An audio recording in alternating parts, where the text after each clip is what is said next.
Olá, pessoal, bem-vindos a mais uma aula de funcionamento da vida 1. Hoje nós vamos conversar um pouquinho a respeito da fecundação. Então, na aula passada, a gente estudou como que se formam os gametas, tanto masculino quanto feminino, com foco em vertebrados, correto? Hoje nós vamos juntar esses gametas. Então, gente, nós vamos adotar os termos fecundação e fertilização como sinônimos. E todo organismo sexuado que tem a reprodução sexuada, vai realizar a fecundação de alguma maneira. Ou uma fecundação externa ou uma fecundação interna. E hoje nós vamos estudar os dois processos. A fecundação externa, gente, é aquela que ocorre sem a necessidade de um órgão copulatório, tá? Isso a gente vê em peixes, isso a gente vê em crustáceos, isso a gente vê em corais, isso a gente vê em anfíbios. Para que o encontro dos gametas seja possível no ambiente, é preciso que haja uma estratégia sincronizando a liberação dos gametas feminino e masculino.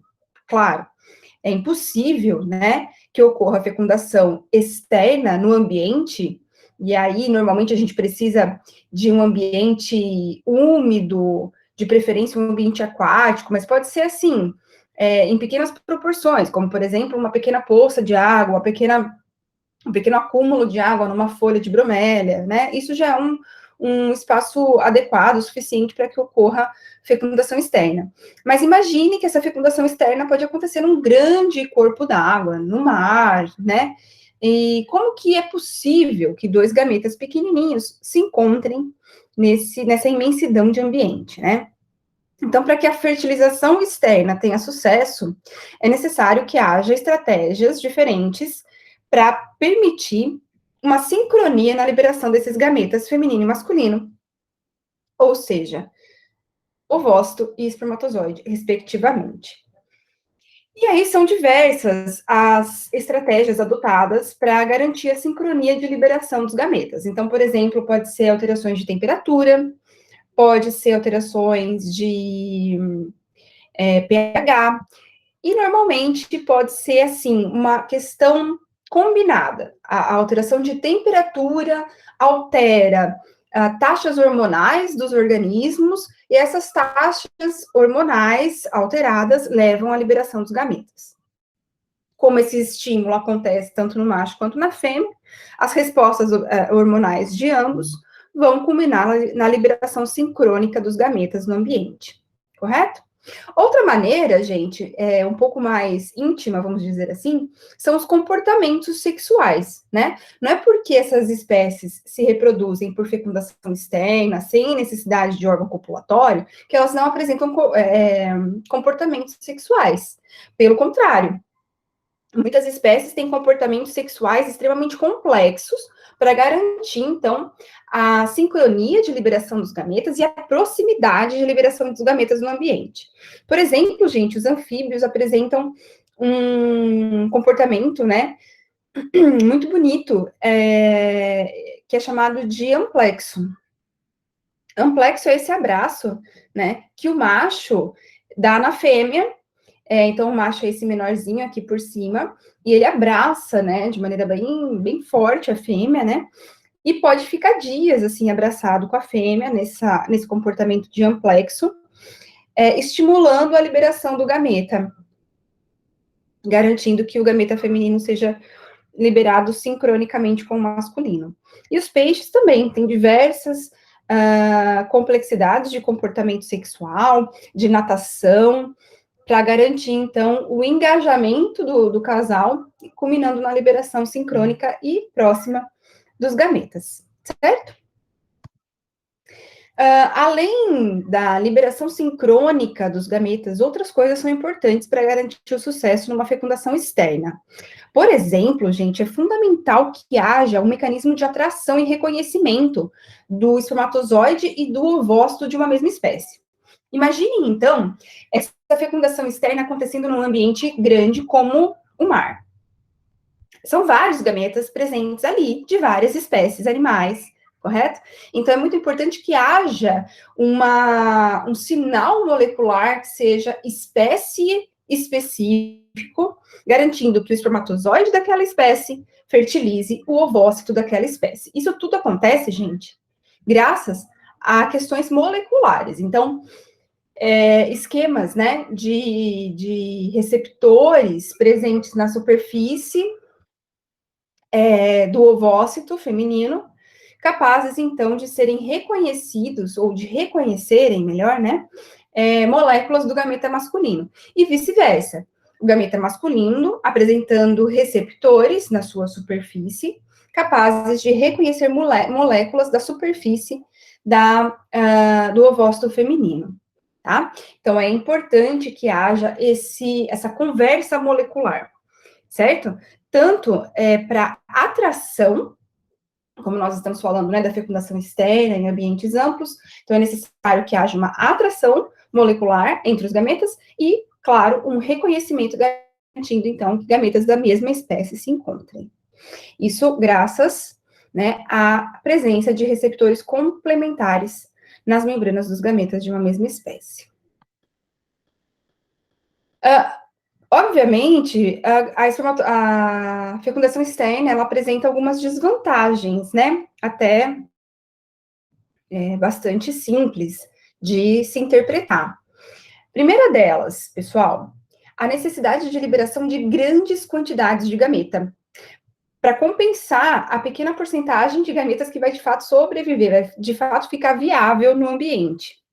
Então, o organismo ele precisa gastar, né, investir grandes quantidades de energia na produção de muitos gametas, porque afinal eles serão jogados no ambiente externo, né? Então, isso é um custo energético gigante para a espécie. Outra limitação é uma dependência de liberação sincrônica dos gametas, né, para que o processo seja eficiente, para que o processo ocorra de fato, né. Então, essa liberação sincrônica, gente, ela é orquestrada, tanto por questões ambientais, como eu já comentei com vocês, temperatura, pH, quanto por respostas dos organismos, né? Normalmente respostas atreladas a variações nas taxas hormonais desses organismos. Então, imaginem, né? Interferências, inclusive antropogênicas, capazes de mudar características do ambiente, podem interferir nessa questão complexa que leva à liberação sincrônica dos gametas. Alguns animais ainda, gente, dependem da corrente de água para que a corrente auxilie no encontro dos gametas, né? Então, imaginem o quanto isso é frágil, né? É uma desvantagem, então, depender de uma corrente de água para proporcionar o encontro entre os gametas. E uma quarta desvantagem, também bastante óbvia, é a alta taxa de predação que os gametas sofrem. Então, óbvio que os gametas são, principalmente os femininos, né? São células ricas em nutrientes, então são alvos de predação. Então, a fecundação externa, ela acontece em várias espécies animais, mas ela, sim, tem várias desvantagens. Nesse contexto, gente, surge, então, um órgão copulatório capaz de colocar os gametas diretamente no interior do corpo da fêmea. Esse é um avanço interessante, né, na garantia de se deixar descendentes. Porque você supera várias daquelas desvantagens inerentes à fecundação externa. Então, na fecundação interna, gente, o macho coloca os gametas no interior do corpo da fêmea e esse gameta, ele é levado, esse gameta masculino, ele é levado até o local onde está o gameta feminino. E esse encontro, ele é promovido por um conjunto de ações, né, que vão desde a contração muscular do trato reprodutor feminino. Vejam que o trato reprodutor feminino, inclusive, responde alguns componentes moleculares do sêmen do macho da espécie. E esses componentes moleculares, eles auxiliam, né, que estão lá no sêmen do macho, auxiliam as contrações rítmicas do trato reprodutor feminino. E essas contrações rítmicas auxiliam o encontro do espermatozoide com o ovócito. Além da ação muscular do trato genital feminino, pessoal, o próprio espermatozoide, ele tem motilidade. Então, ele tem um flagelo, e esse flagelo, em determinado momento, ele passa a bater e garantir motilidade ao gameta masculino. Um terceiro fator que contribui para o encontro desses gametas dentro do trato reprodutor feminino é a presença de cílios. Então, muitos organismos apresentam cílios em alguns órgãos do seu trato reprodutor, né? Alguns organismos femininos. Esses cílios, gente, por exemplo, no caso da mulher, das fêmeas primatas, esses cílios vão revestir as tubas uterinas. E esses cílios, né, são especializações de membrana celular, como a gente viu lá na primeira aula, segunda aula do curso. E esses cílios são projeções da membrana plasmática, né? E esses cílios batem de maneira rítmica. Então, todos para um lado. Um batimento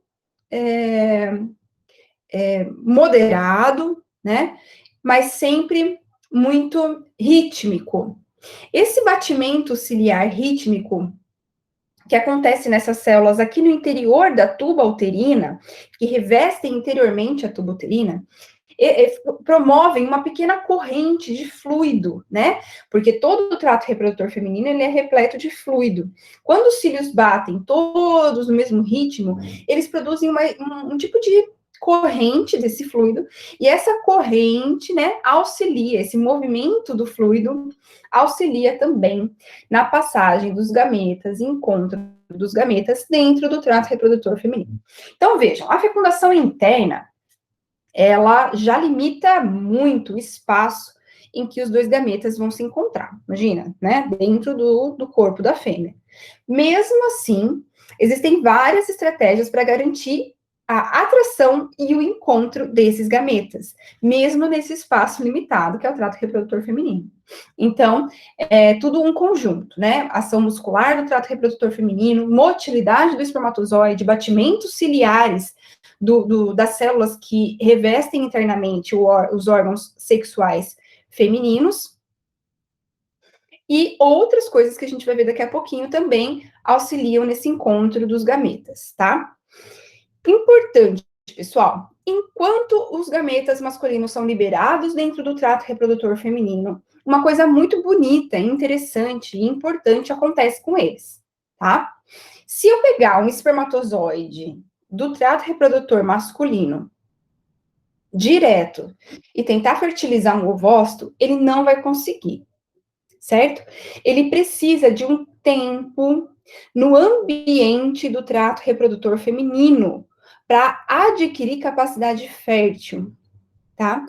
Esse período que ele precisa passar no trato reprodutor feminino é necessário para que ele sofra um processo de capacitação, tá?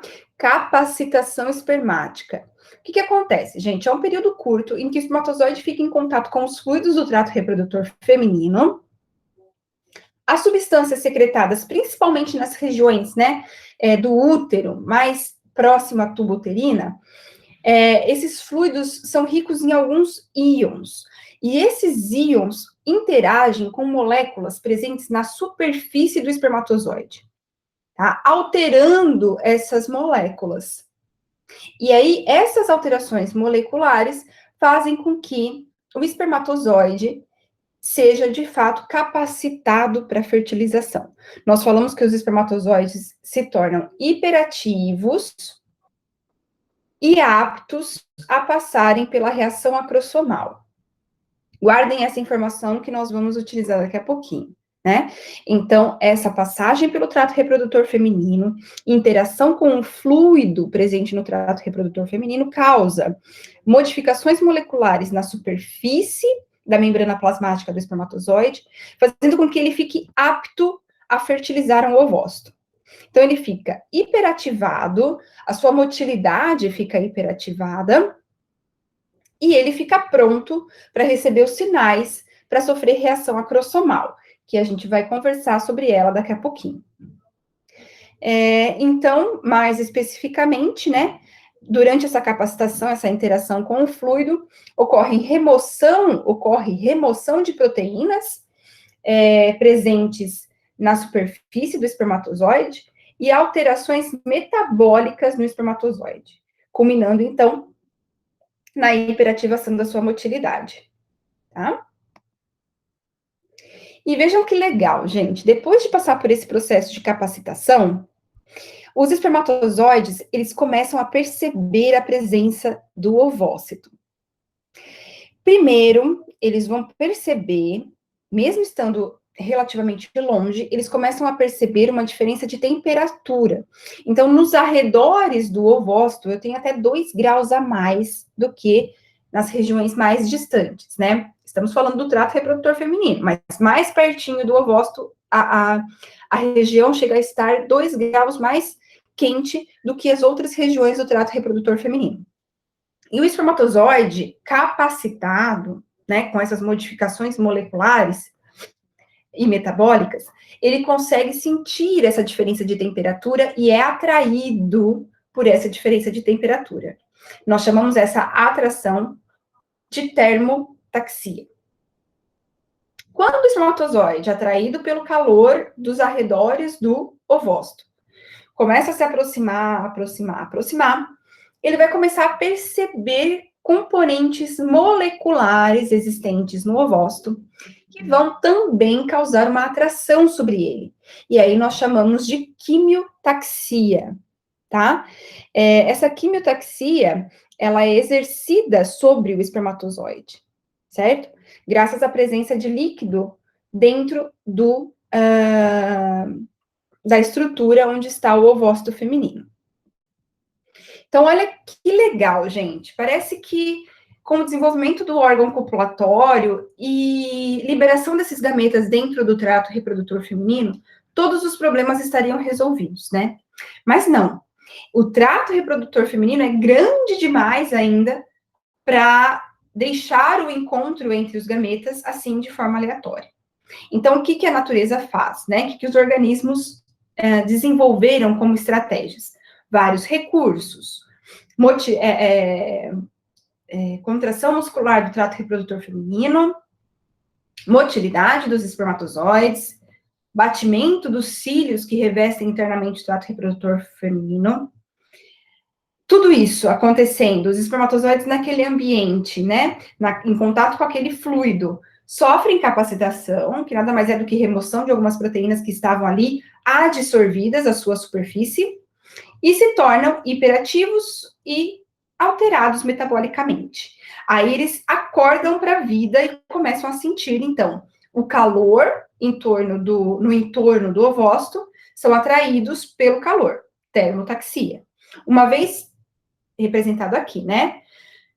Uma vez próximo do ovócito, quimiotaxia, principalmente por uma atração às moléculas presentes no fluido, né, dessa estrutura ao redor do ovócito. Então, ó, só para vocês se localizarem nessa imagem, isso aqui é um pedacinho do útero, né? O útero estaria aqui para baixo, o espermatozoide ele é colocado na luz do útero e tem que fazer todo esse trajeto pelo útero, tubo uterina, até chegar aqui nessa região da tubo uterina, onde está o ovócito, para sofrer a fertilização. Então, essa viagem é garantida por todas essas estratégias que a gente conversou até agora. E aí, garantida essa viagem, o espermatozoide se depara com uma coisa muito estranha. Ele não chega perto e vê um ovócito lindo, maravilhoso, de braços abertos para encontrá-lo, não. Ele encontra uma estrutura muito maior do que só um ovócito. Ele encontra uma estrutura formada pelo ovócito aqui no meio, ó, que é esse rosinha, vermelhinho, mas em volta do ovócito eu tenho uma região de glicoproteínas, que está aqui em rosa clarinho, que eu chamo de zona pelúcida. E ainda, mais externamente à zona pelúcida, eu tenho um monte de células, que são essas células roxinhas aqui. Olha que estranho, né? O gameta feminino, ele é ovocitado do ovário para o útero numa estrutura complexa, né? Envolto por zona pelúcida e por células chamadas de células da corona radiata. Então, o espermatozoide se depara com essa estrutura grande, complexa, cheia de obstáculos para ele. Então, ele achou que já tinha vencido os obstáculos, chega e se depara com essa célula, com essas células, né? E aí ele tem que vencer várias etapas para, de fato, conseguir fertilizar o ovócito. Primeira etapa, gente, primeira fase, penetrar a corona radiata, que são essas células roxinhas. Então, essa primeira etapa, representada aqui no número 1, o espermatozoide, né? Capacitado, hiperativado, ele encontra as células da corona radiata. Então, ele precisa ter bastante energia para passar por entre as células da corona radiata. Ele faz uso também, tanto do batimento do flagelo, quanto de alguma pequena quantidade de enzimas para conseguir abrir um espaço entre as células da corona radiata. Perfeito, venceu o primeiro obstáculo, que é abrir um espaço entre as células da corona radiata aqui em 1. Ele tem a segunda fase, que é penetrar a zona pelúcida. A zona pelúcida, gente, é uma massa de glicoproteínas super coesa em torno do ovócito, que seria, então, essa região azul clarinha aqui em volta. Gente, a zona pelúcida não é fácil de transpor.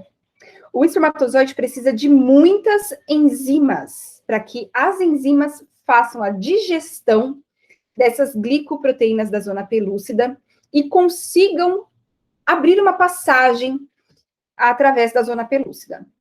Então, para isso, o espermatozoide libera todas as enzimas presentes no seu capuz acrossômico, que fica ali em cima do seu núcleo. Então, o espermatozoide precisa liberar essas enzimas, e para isso, ele sofre reação acrossômica. Então, ele precisa fazer com que o acrossomo, que é essa estrutura cheia de enzimas, libere essas moléculas para digerir e abrir uma passagem na zona pelúcida, representado aqui em 2. Nós vamos entender um pouquinho melhor sobre essa reação acrossômica nos próximos slides, tá? Feita a reação acrossômica, que a gente vai ver que não é tão simples assim, o espermatozoide tem a fase 3, o desafio 3, que é fundir a sua membrana plasmática com a membrana plasmática do ovócito, aqui em 3, certo? E depois, então, que ele consegue fundir a sua membrana plasmática com a membrana plasmática do ovócito, ele precisa fundir o seu pronúcleo ao pronúcleo feminino. Então, vejam aqui, gente, o 4, né, representando, então, esse momento, né, do quarto obstáculo, vamos dizer assim. O espermatozoide entra, né, libera o seu núcleo com 23 cromossomos, e esse ato de fundir a membrana plasmática do espermatozoide com o ovócito dispara no ovócito a conclusão da meiose 2. Lembrem-se, o ovócito estava estacionado em metáfase 2. Então, quando o espermatozoide entra membrana plasmática com membrana plasmática, o ovócito termina a meiose 2. E aí sim, a gametogênese feminina é concluída e ocorre, então, a fusão dos dois pronúcleos. O pronúcleo masculino, com 23 cromossomos, e o pronúcleo feminino, com 23 cromossomos. Então, vejam que, apesar de ser uma fertilização interna, num espaço bem mais limitado, eu tenho várias barreiras a transpor. E aqui, em maiores detalhes, a passagem pela corona radiata, que seria, então, simplesmente pela hiperativação da motilidade, né? Mas também pela liberação de um pouquinho de enzima, que é a hialuronidase, que vai digerir a molécula que fica entre as células, né? Dando coesão entre as células da corona radiata. Então, o espermatozoide consegue passar por essas células da corona radiata. Passando pelas células da corona radiata, ele precisa passar pela zona pelúcida. Passar pela zona pelúcida, graças à reação acrossômica, porque a zona pelúcida é uma grande barreira. E para passar por ela, ele precisa liberar muitas enzimas, tá? Todas as enzimas que estão no seu capuz acrossômico. Então, ele sofre reação acrossômica. Vamos olhar aqui, pessoal. Ó, aqui em rosa o núcleo, e em cima do núcleo nós temos uma bolsa ou capuz, chamado de acrossoma, onde estão várias enzimas. A reação acrossômica, ela acontece quando há o contato com o gameta feminino, tá?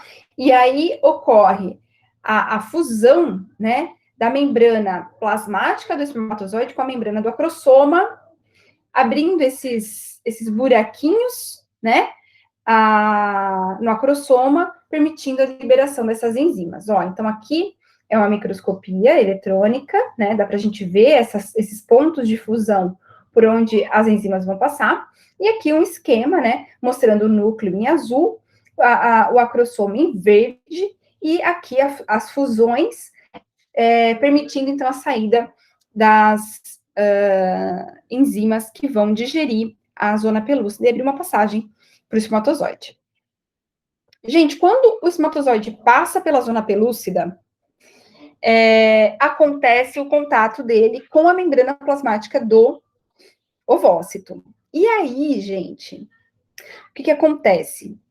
Quando o ovócito ele é fertilizado por um espermatozoide, imediatamente tem que haver uma forma de bloquear a fertilização por um segundo espermatozoide. Porque senão todo o processo estará falido. Então, olha o gasto, né, de energia que nós tivemos para chegar até aqui. Motilidade do trato, contração muscular do trato reprodutor feminino, motilidade do espermatozoide, batimento ciliar, termotaxia, quimiotaxia, passagem pela corona radiata, reação acrossômica, passagem pela zona pelúcida, encontro com a membrana plasmática do ovócito. Se o ovócito, nesse momento, não bloqueia a fertilização por um segundo espermatozoide, e porventura um segundo espermatozoide consegue fertilizar também, o processo é simplesmente interrompido. Vai à falência todo esse gasto de energia. Então, assim que um espermatozoide entra em contato com a membrana plasmática do ovócito, o ovócito sofre um bloqueio à polispermia, um bloqueio para que ele não seja fertilizado por mais um espermatozoide, tá? Esse bloqueio à polispermia acontece em 2 etapas, gente. Um bloqueio rápido, que é imediato, assim que o espermatozoide encostou na membrana plasmática, ele promove uma despolarização da membrana do ovócito, né? Então, aquelas coisas que a gente conversou, sabe? Sobre bomba de sódio e potássio, exatamente aquilo. Então, eu inverto o potencial de membrana do ovócito. Como eu inverti o potencial de membrana do ovócito, eu começo a repelir novos espermatozoides. Porém, esse bloqueio rápido dura segundos, tá? E eu tenho a repolarização da membrana. Então, eu preciso de uma segunda estratégia. Essa é boa porque ela é rápida, mas ela dura pouco. Então, nesse tempo que ela dura, o ovócito tem um segundo bloqueio, que é o bloqueio lento, chamado de reação cortical. Nesse bloqueio lento, gente, o ovócito libera substâncias na sua superfície, e essas substâncias formam uma barreira molecular aos novos espermatozoides que, porventura, chegarem até aí, certo? Isso garante, né, que não ocorra a polispermia. Então, vejam esse gráfico, que belezinha, gente, ó. Assim que o espermatozoide se funde ao ovócito, né, o potencial de membrana do ovócito é invertido. Aqui. Isso aqui repele novos espermatozoides, mas só dura 10 segundos. 20 segundos. E aí, nesse período de 20 segundos, o ovócito precisa se estruturar para fazer o bloqueio lento e permanente, a polispermia, que é a liberação desses conteúdos, né, presentes nos grânulos corticais. Esse conteúdo, ele é liberado, né, e forma um bloqueio permanente, a polispermia. Depois que aconteceu a fertilização, pessoal, então, o bloqueio à polispermia, o encontro dos dois pronúcleos, né, restabelecendo os 46 cromossomos, eu tenho ativação metabólica do ovócito. Então, a partir do momento que isso acontece, eu falo que eu já tenho a formação do zigoto, que é uma nova célula de um novo organismo que vai começar a sofrer o desenvolvimento embrionário. Então, vejam que é tudo muito rápido, né? Assim que o ovócito conclui a segunda meiose e o seu núcleo com 23 cromossomos se funde ao núcleo masculino com 23 cromossomos, eu tenho logo o estabelecimento de um zigoto, né? Aqui, só para vocês verem que bonito, ó, esse aqui seria o pronúcleo feminino e o pronúcleo masculino, ou vice-versa, eles são indistinguíveis. Aqui mais uma foto, né, mais uma imagem de microscopia mostrando os dois pronúcleos, e aqui ainda eu consigo ver, ó, um corpo residual lá da meiose, né, o segundo corpúsculo polar da meiose 2. Olha que bonitinho, gente, né, isso que vai ser dispensado, né, vai ser reabsorvido pelo corpo da fêmea. Quando os pronúcleos, masculino e feminino, se aproximam, os envoltórios nucleares se desagregam para dar início à primeira mitose do zigoto, tá? E aí, gente, começa o desenvolvimento embrionário de um novo organismo, que vocês vão ver na próxima aula. E só para fechar, alguns mitos, né? Que nós herdamos DNA mitocondrial apenas das nossas mães.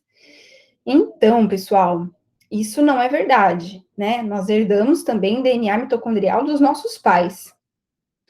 Porém, os nossos pais nos dão apenas 100 copiazinhas de DNA mitocondrial, enquanto nossas mães, né, nos dão cerca de 100 mil cópias de DNA mitocondrial. Então, as mitocôndrias masculinas do gameta masculino, elas entram no processo de fecundação, contribuem para a formação do zigoto, mas a proporção ela é realmente muito baixa, por isso que quando se analisa, praticamente só se encontra DNA mitocondrial materno, mas existe paterno também. E uma outra coisa que eu gostaria de compartilhar com vocês, gente, são dados recentes, né, de pesquisadores muito importantes e produtivos na área de biologia da reprodução, que mostram cada vez mais que o espermatozoide, ele é muito mais do que um simples transportador de 23 cromossomos, como a gente dizia há poucos anos atrás, tá? O espermatozoide, ele é uma célula tão pequenininha, não contribui com nada, só para levar os 23 cromossomos. Isso não é verdade, gente. A verdade é que o fluido seminal, do ejaculado, ele interage com o trato reprodutor feminino, fazendo várias mudanças importantes, né, para acolher, possivelmente, o embrião que se formará na sequência. Então, o fluido seminal, ele regula a expressão gênica do útero. Olha que legal, pessoal, vocês acabaram de estudar a expressão gênica, né, e o fluido seminal é capaz de regular a expressão gênica do útero da parceira, né? Tornando mais receptivo ao embrião. O fluido seminal, sem espermatozoide, não tem esse mesmo potencial quanto o fluido seminal com espermatozoide. E olha só que informação mais bonita, né? O contato repetido com o mesmo fluido seminal aumenta a resposta uterina, né, de regulação de expressão gênica, aumentando, inclusive, as chances de sucesso no desenvolvimento embrionário. Então, essas publicações são muito recentes, dos últimos 2 anos, e ainda estão em franco desenvolvimento, né? Mas existe uma conversa molecular muito íntima nesse processo de fecundação interna para possibilitar o desenvolvimento embrionário com sucesso, tá bom? Então é isso, gente. Espero que vocês tenham entendido e a gente se encontra no síncrono.